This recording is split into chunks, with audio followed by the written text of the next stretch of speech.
Good evening, people of Bayonne and Fort Kent, Maine. My name is Adam Samachek. I'm the longtime director of America's View from the Top. We've done over 500 shows to date, and I think we'll do 500 more. But here's a little look back on everything we've done so far. Thank you. Enjoy. And watch us where we go, and help us to be wise in times when we don't know.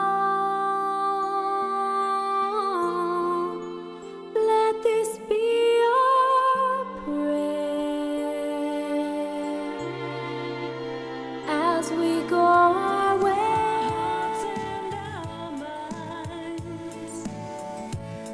Where spirits have the answers,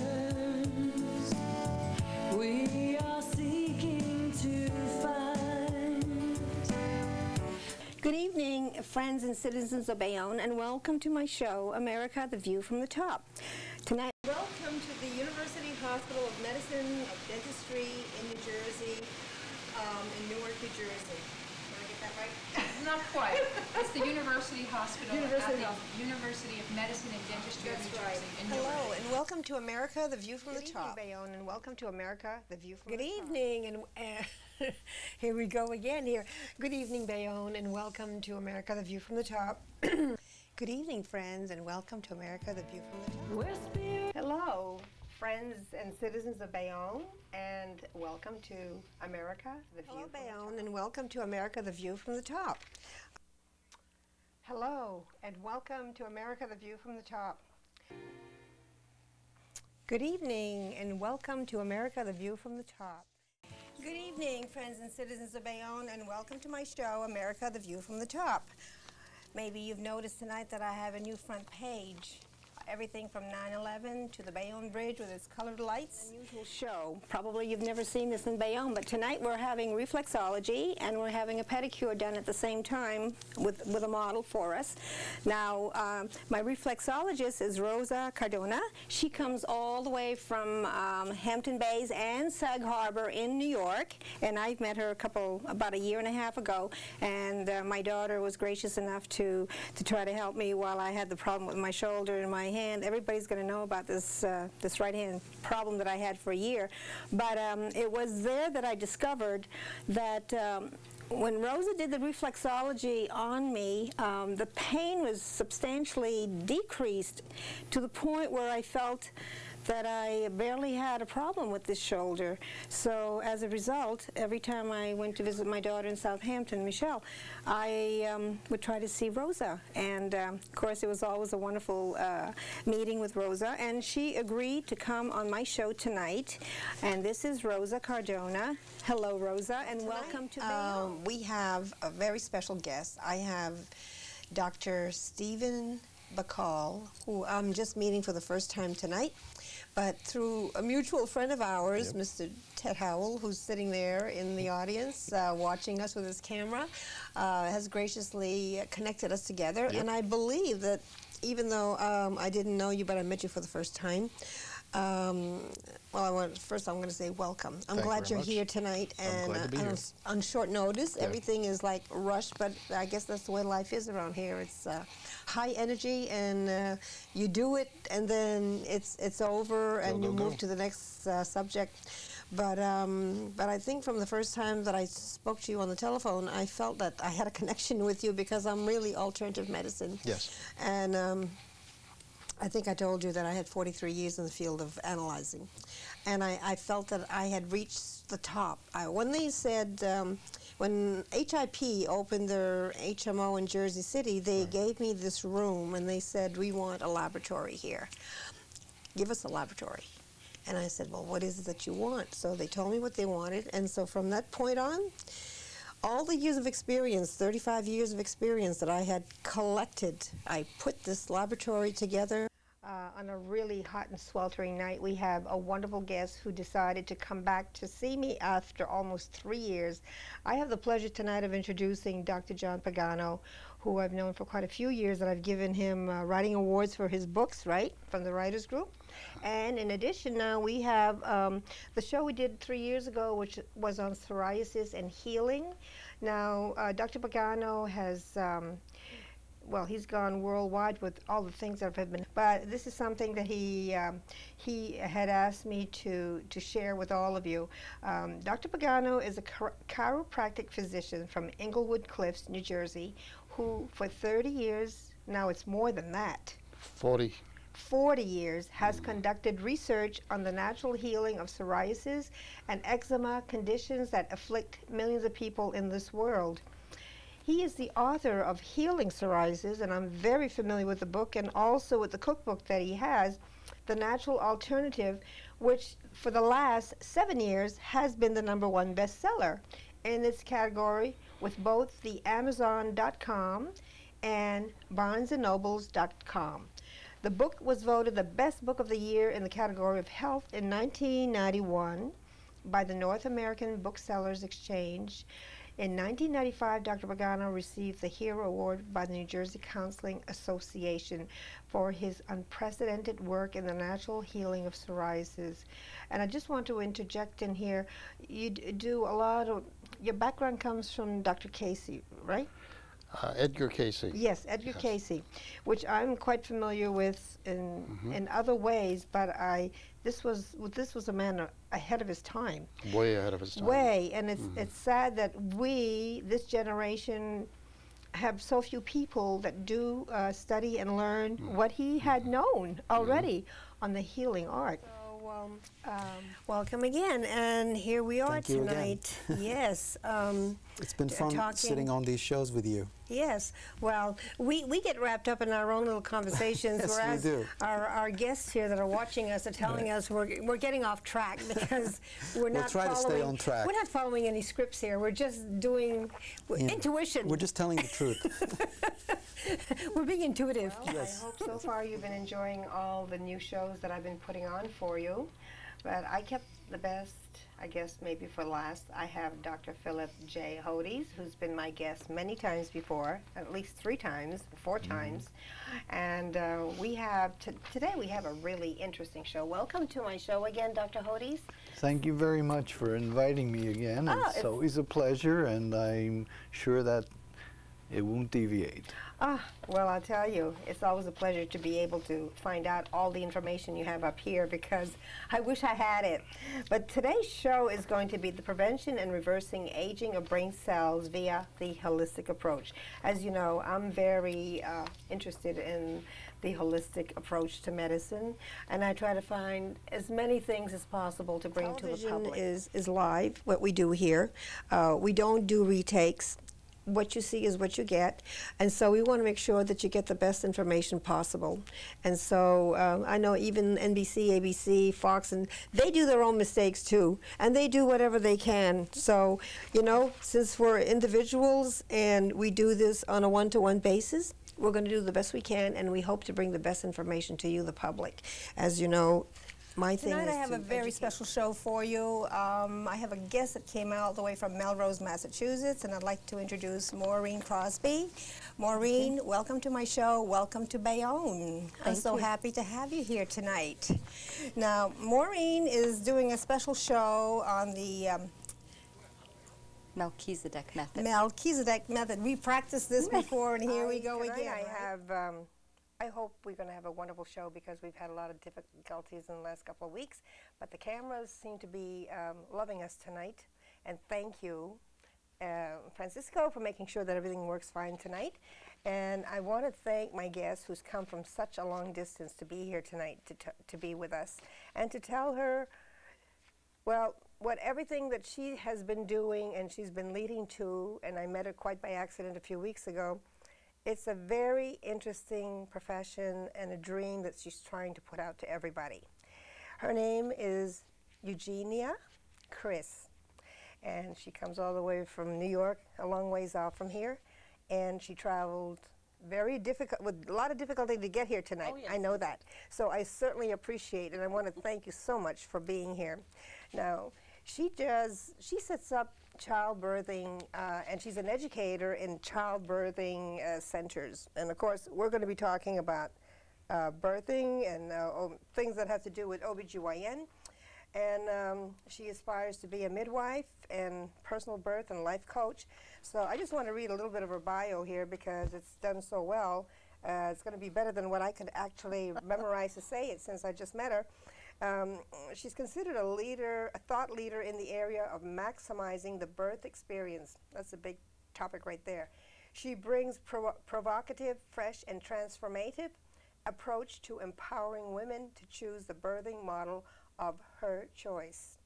Her keynotes are interactive, high energy, and thought-provoking. Most importantly, she speaks from the heart, enabling women to commit to taking inspired action involving their birthing, health, and ultimately their wellness. Eugenia believes that teaching and sharing the experience of birthing will inspire women to have a perfect birth. This vision is truly her life's work and her calling, if you will. So it's a big calling, it's a big dream, and it's certainly something that we haven't heard very much about.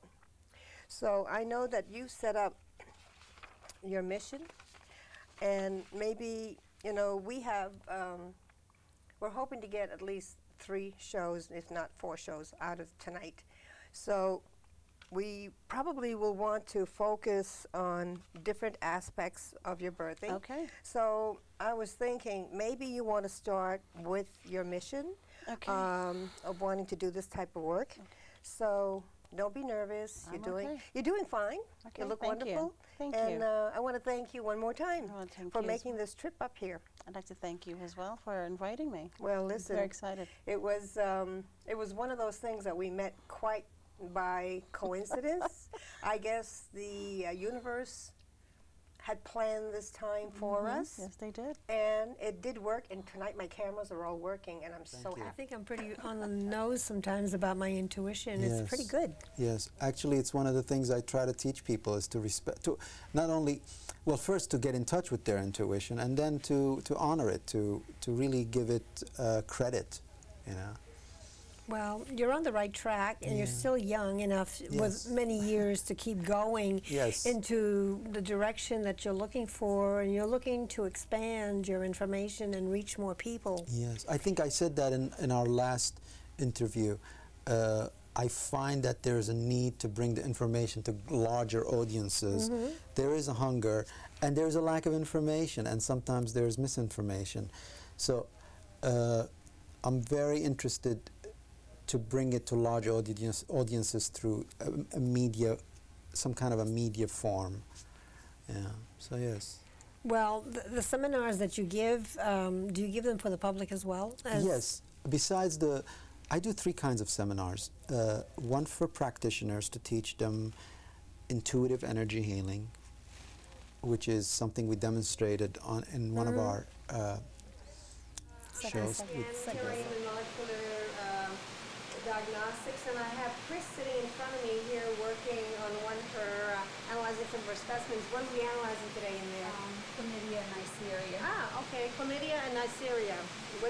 People don't know what Neisseria is.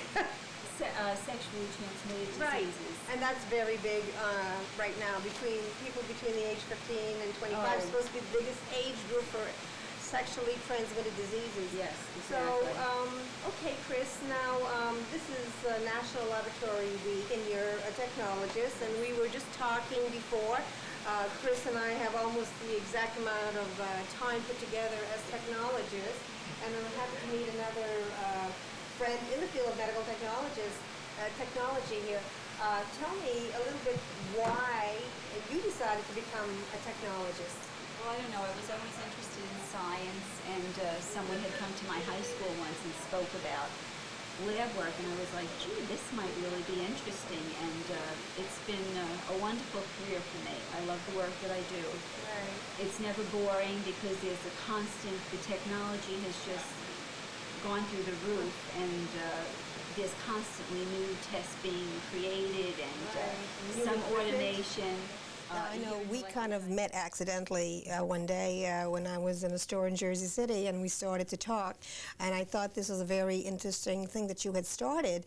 Now, what were the difficulties that you had when you decided this is something you wanted to do? Actually, when people start things, like even myself doing this show, I told you it was out of frustrations. You know, I needed to get something going and get the word out.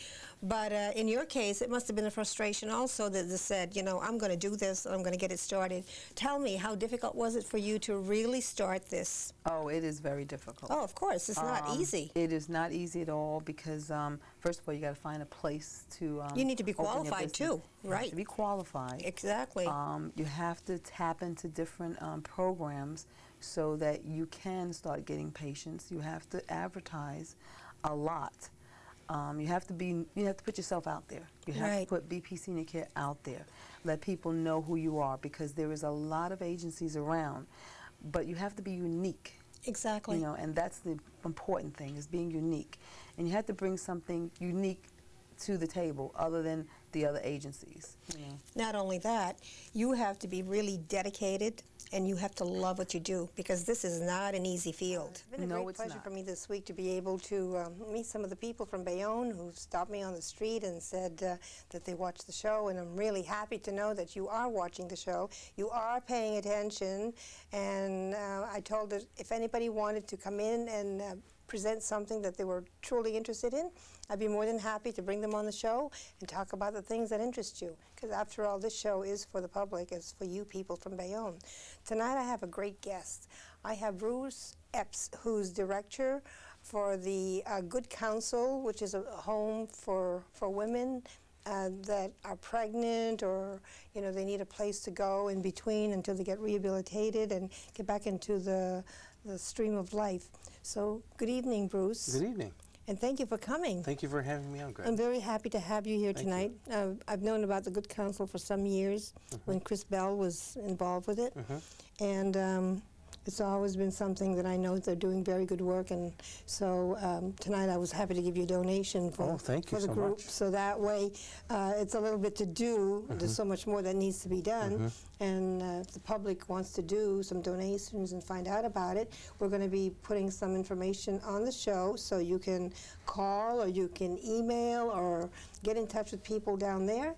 So we're going to tell you what this is all about tonight. So again, good evening, and we're going to get into the case in support of the Good Counsel. This is the name of the group. Now, maybe you want to give us a little bit of background about how the Good Counsel happened and what the mission of the council is. And there's a lot of information to give in a short time, so I'm going to let you run with it as much as you want. Okay, thank you. Well, Good Counsel Homes was started about 23 years ago now, co-founded by Father Benedict Groeschel, who's with the Franciscans of the Renewal, and also Chris Bell, who used to work for Covenant House. And I think what happened is that Father Benedict was Chris Bell's spiritual advisor at times, and so one time he was talking to Father Groeschel and was just saying, you know, we help so many young people who need a place to stay and are homeless, but I see a lot of homeless pregnant women on the streets of New York City and New Jersey, and is there anything, somebody needs to do something about that. And so Father Groeschel said something like, well, maybe you're the person that needs to do something about it. Maybe you should do something about it. So what happened was, at that point, the first home was started in Hoboken. Actually, it was in a former convent that was over on Madison Street in Hoboken. And so I think a local parish had let us use the convent. And I think there was some religious, some nuns were helping out in the early days. And so that's kind of how it got started, and then today it's grown to where now there are 5 homes, and on any given night there's about 100 mothers and babies staying with us in any of the 5 homes. That's a lot of people. Yes, it is. Now, I remember the one in Hoboken because I was down there. That's how many years ago that I found out about